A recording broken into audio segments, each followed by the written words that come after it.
Donc bonjour à tous, aujourd'hui un tour un petit peu spécial avec des gobelets pour le 10e jour de mon calendrier de l'Avent de magie. Et c'est parti. Donc du coup pour le tour de magie il y a 3 boules rouges et 3 gobelets. Donc j'en ai 1, 2, 3. Et je vais mettre une boule rouge, celle-ci, sur le gobelet. Et en claquant des doigts juste comme ceci, la boule peut descendre. Donc on peut refaire ça si vous voulez. Donc on en met une ici, hop, on tape un peu plus, parce que c'est un peu plus dur. Hop, il y a 2 boules. Et si on recommence, juste comme ceci, hop, on tape plus fort encore, et la boule descend. Donc du coup, pour ce tour de magie, des explications, c'est assez simple. On a besoin de 3 boules rouges. Ah non, pardon, on a besoin de 4 boules rouges. Donc il y en a 1, 2, 3, 4, ici. Et 3 gobelets totalement normaux.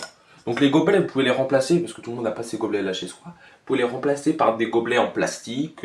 Donc l'important c'est qu'ils soient opaques, qu'ils fassent pas trop de bruit non plus. Bon. Même si ça, c'est pour l'exemple incarné. Donc du coup, pour la préparation, vous prenez un gobelet, juste ici, celui-ci par exemple, donc vide, et vous en remettez un autre que vous empilez, et vous remettez une balle dedans. Ensuite, vous remettez. Donc ça fait que la balle se retrouve sur ce gobelet-là, donc en deuxième position. Donc vous allez présenter les gobelets comme ceci. Vous allez dire en les retournant, qu'ils sont totalement vides. Donc bien sûr ils vont pas vérifier parce qu'ils se disent si on retourne il est vide. Mais celui-là il n'est pas vide. Et en fait c'est le mouvement qui va permettre au gobelet de tourner. Hop, comme ceci. Ah oui d'ailleurs j'ai pas dit si pour les boules rouges vous pouvez pour les boules rouges vous pouvez prendre des bouts de papier ça marche.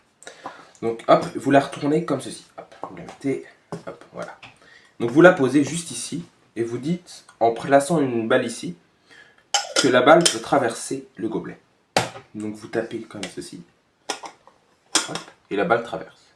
Donc ensuite vous refaites, donc hop, vous retournez, hop, donc celui-ci avec la balle, mais vous ne le montrez pas, et vous placez la balle.